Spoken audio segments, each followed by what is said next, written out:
Good morning. Hello my friend, welcome to my channel Jyotirmoyee Sarkar, Jyotirmoyee new blog, Jyotirmoyee গল্প। Facebook, YouTube হচ্ছে জ্যোতির্ময়ীর গল্প, জ্যোতির্ময়ী blog. Hello বন্ধুরা, আমার ভিডিওগুলো তোমরা দেখো। তোমরা নিশ্চয়ই সবাই ভালো আছো। সবাই ঘুম থেকে নিশ্চয়ই উঠেছে, অনেকে অনেকে উঠিনি। যাদের বাইরে যার ব্যাপার আছে তারা উঠেছে। দেখো একটু হেঁটে এসে দেখো ফ্যান চালিয়েছি, এদিকে এসিও চালিয়েছি। ফ্যানটা অফ করে দিই।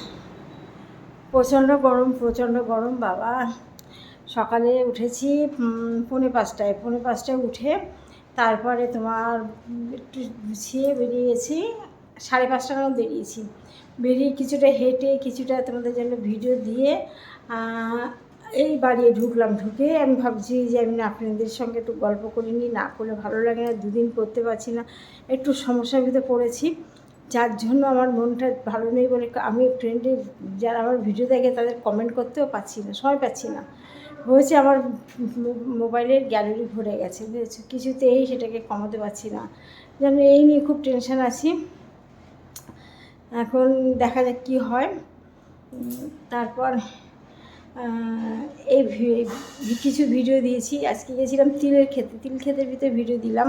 ভিডিও দিয়ে এসে ঘরে চলে এসেছি। ঘরে এসে সবে এসে বসলাম। বসে নিয়ে তোমাদের সামনে ভিডিও দিচ্ছি। এখনই চার নেশা জেগে উঠবে। সকালবেলা উঠে মুখটা ধোয়ার সঙ্গে সঙ্গে চা খাওয়ার ইচ্ছা করে, কিন্তু না, তখন চা খেতে গেলে দেরি হয়ে যাবে। অত সকালে চা করবে টেকে বল? তখন তো তাড়াতাড়ি করে বেরোবো। আগের দিন রাতে শাড়ি ব্লাউজে বের করে রেখে দিই, যাতে সকালবেলা উঠে শুই। তো জানো কোনো দিন শীত বলো গরম বলো 12:30টার আগে কোনো দিন শুতে পারি না। প্রত্যেক দিন 12:30 বাজবে, রাত 12টা থেকে 12:30 প্রত্যেক দিন জানো। তবু আমি কাজ শেষ করতে পারি না। আমার 5টা পেজ করে যে কী ভুল করেছি, মানে প্রত্যেকটা চ্যানেলেগুলো ভিডিও পোস্ট করা, তাদেরকে কমেন্ট করা, মানে ভীষণ ভীষণ চাপের ব্যাপার। আমি একা সামনে পাচ্ছি না। আমার হাজব্যান্ড যে কিছু জানতো তাও হতো, উনি এইসব তাহলে নেই তো নেই। একটু আমার সকালবেলা একটু ক্যামেরা ধরে তাই বক বক করতে থাকে। আমার মাঝে ব্যথা করছে, পাচ্ছি না, আমি করবো না, দাঁড়াতে পারছি না। কী করি বলো তো, আমি একা। একটা যদি আমি ভাবি, তাই এখন যদি ভাবি যে আমার যদি একটা জানাশোনা একটা ছেলে থাকতো, আমার খুব উপকার হতো। একা পেরে উঠছি না এত সামনে। যাই হোক, আমার মেয়ে তো তালের ভিতরে নেই। মেয়ের কাজ নিয়ে থাকে সারাদিন। এখানে আসলে কলেজের পর ল্যাপটপ নিয়ে বসে থাকে। আমি বলছি মা আমার একটু দেখে ওসব দিতে পারি না, আমি পারি না, কিচ্ছু জানে না, মোবাইল সঙ্গে বলতে পারি না জানো। কী করি এখন, একাই সামলাই। ব্রেনের ভিতরে এত চাপ নিয়ে আমি মানে পেরে উঠছিলাম। এখনই যাবো রান্না করতে। বিড়ালে মাছ ভাত গরম করবে, আমার হাজব্যান্ড ভাতই বসাবো। ভাতটাকে বসে আমরা এই দুদিন জানো কী করছি, কী ভালো খাচ্ছি তোমাদের কি বলবো। দুপুরবেলা খাওয়ার পরে ভাতটাকে আমি জল দিয়ে রাখছি। জল দিয়ে রেখে তারপর সেই ভাতটা খাচ্ছি। রাত্রে তরকারি করছি, একটা আলু ভাজা, কোনো একটা ভাজা টাজা করছি। কী ভালো খাচ্ছি জানো না। আর কালকে না একটু অল্প কটা ভাত ছিল। আমি বলছি কি সকালবেলায় ভাত করে আমি খাবো, ওটস খাবো না। না তোমার ঠান্ডা লাগবে, খেতে হবে না, কত কিছু। বলছি না, আমি ওটস খাবো না, আমি ভাত কটা খাবো। কী বলবো বন্ধুদের, আমি সত্যি ওই কটা ভাত একটু পেঁয়াজ লঙ্কা দিয়ে খেয়েছি, কী শান্তি খেয়েছি, কী শান্তিতে খেয়েছি। আমি মাংস মাছ ভালো লাগে না, আমি যে ওই কটা ভাত খেয়েছি এতে আমার পেটটা পরানটাও জুড়ে গেছে। আমি তাই বলছি আজকে কী ভালো জিনিস খেলাম, তুমি তো দিচ্ছিলেই না খেতে। যাই হোক, এখন আসলাম, এবার কাপড়টা ছাড়বো, ড্রেসটা পাল্টাবো। পাল্টে কাপড় পরে পা ধুইনি, এখনই সবে এসে বসলাম। গরম লাগছে, এসির হাওয়াটা একটু খেয়ে নিই।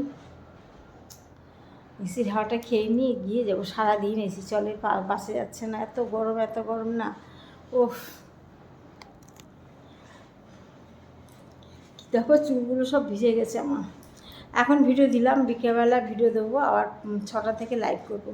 অল্প সময়ের জন্য তোমাদের সামনে আসি, কিন্তু কী বলো তো, দুঃখের কথা, মেসেঞ্জারে ফ্রেন্ডদের জন্য কিন্তু আমি লাইভটা করি, কিন্তু কোনো ফ্রেন্ড আমার লাইভে আসে না। কেন গো, তোমরা আমার লাইভে এসে গল্প করো না কেন? সারাদিনই ফোন করতে থাকো, ভিডিও কল করতে থাকো, কিন্তু আবার তোমাদের জন্যই তো আমি ইটো করি না, কিন্তু কেউ আসে না কেন? গলা শুকিয়ে গেছে, জলটা খেয়ে নিই একটু।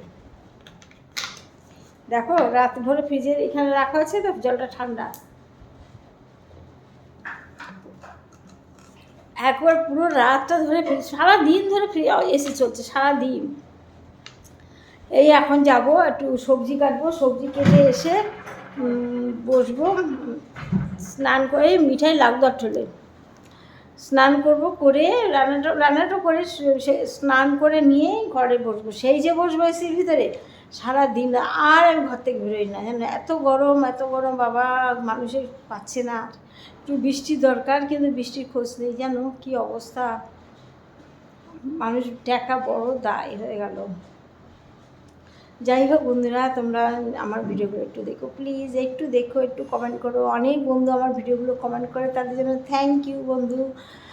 এভাবে আমার পাশে থেকো, আমাকে সাপোর্ট করো। দেখো আমি এখন মানে এই সময় আমি আমার মেয়ে সংসার সব কিছু থেকে মানে ঝাড়াত বাজারে বলে, যাই হোক ওর সবাই বড় হয়ে গেছে, মেয়ে বড় হয়ে গেছে, সে একজন নিজের পায়ে দাঁড়িয়ে গেছে। আমার হাজব্যান্ডের কাজ নিয়ে ব্যস্ত, আমার সংসারে সেরকম ঝামেলা নেই, জাস্ট দুটো রান্না, ব্যাস, আর কিছু না, খাওয়া, এই হলো আমার কাজ। এখন আমি এই চ্যানেলগুলো খুলেছি যাতে আমার টাইমটা পাস হোক, তোমাদের সাথে গল্প করা হোক, এই নিয়ে আমি চ্যানেলগুলো খুলেছি। তোমরা আমার ভিডিওগুলো দেখো, যাতে উৎসাহ দিও। আমার সত্যি ইচ্ছে কী জানো, যে আমাকে 5টা লোকে জানুক, চিনুক, এইটা ছোটোবেলায় খুব ইচ্ছে ছিল আমার অভিনয় জগতে যাওয়া, কিন্তু আমাকে যেতে দেয়নি বাড়ির লোকেরা কেউ। যখন মা বাবা বলতো না এখন বেরোতে হবে না, বিয়ের পরে বেরোবি, বিয়ের পরে তো আরও আটকে পড়লাম, বাপরে, পাশেই আমার 2 মিনিটের পথ স্টেশন, সেই স্টেশনে আমাকে একা যেতে দিত না, বুঝেছো, একা আমাকে স্টেশনে যেতে দিত না, বাড়িতে কোথাও বেরোতে দেবে না। কলেজে গ্র্যাজুয়েশন কমপ্লিট করেছি, জানো কলেজে গেছি কদিন, বললে তোমরা হাসবে, পরীক্ষা দিতে গেছি কলেজের মাঠে গিয়ে, হাবড়া কলেজে সিট পড়েছিলাম, কলেজের মাঠে গিয়ে বসে থাকতো, তারপরে আমি কলেজ শেষ, পরীক্ষা শেষ হবে, আমাকে নিয়ে আবার ঠিক বাড়ি চলে আসবো। কোথাও আমাকে বাড়িতে বেরোতে দিত না, আর বেরোয়নি। চাকরি পেয়েও চাকরি করতে একরকম দেয়নি বলতে গেলে, তারপর মেয়ে ছোটো ছিল বলে করিওনি। যাই হোক, আজকে ভুল করেছি, ভাবতাম যে চাকরিটা পেলে, চাকরিটা করতে ভালো করতাম, যেহেতু ট্রেনিংটা নিয়েছিল। যাই হোক, কিন্তু তোমার একটা জিনিস হলো কি, আমার মেয়েটাকে মানুষ করতে পারতাম না, আজকে মনের মতো করে মেয়েটাকে আমি মানুষ করতে পারতাম না। আমরা দুজন যদি বেরিয়ে যেতাম, মেয়েটার দিকে লক্ষ্য দেওয়া যেত না, যার জন্য একদিকে ভালো আমার মেয়েটাকে দাঁড়িয়ে গেছে, এটাই আমার শান্তি, সব থেকে বড়ো পাওনা, আমার মেয়েটা দাঁড়িয়ে গেছে। জানো, দুই স্বামী স্ত্রী প্রচুর আয় করে, দুজনে চাকরি করে, কিন্তু তাদের সন্তান যদি মানুষের মতো মানুষ না হয়, তার মতো দুঃখ আর নেই, বুঝলে, সেই দিকে আমার খুব শান্তি, আমার মেয়েটা দাঁড়িয়ে গেছে সেই। যাই হোক, তোমরা আমার ভিডিওগুলো দেখো, একটু কমেন্ট করো, একটু শেয়ার করো প্লিজ। আর প্রত্যেক দিন সন্ধ্যা 6টার সময় ফেসবুক জ্যোতির্ময়ী সরকারে আমি লাইভ করি, লাইভে থেকো বন্ধু, তোমাদের সাথে কথা বলবো, গল্প করব। আর আমি বড় করে ভিডিও দিই না, যাতে তোমরা ভিডিওটা পুরো দেখো, কেটে যেও না প্লিজ, কেটে যেও না, একটু পুরো ভিডিওটা দেখো। এবার চা খাবো, চা খেয়ে একটু বিশ্রাম নেবো। আজকে মেয়ে নেই তো, নইলে আমার রান্না করা নিয়ে ঝামেলা থাকে, কলেজে যাবে, গোছাতে হবে। আজকের আমার একটু বিশ্রাম না করলে পাচ্ছি না, বিশ্রাম করে নিয়ে তারপর রান্নার দিকে যাবো। ঠিক আছে, ভালো থেকো বন্ধুরা, বাই।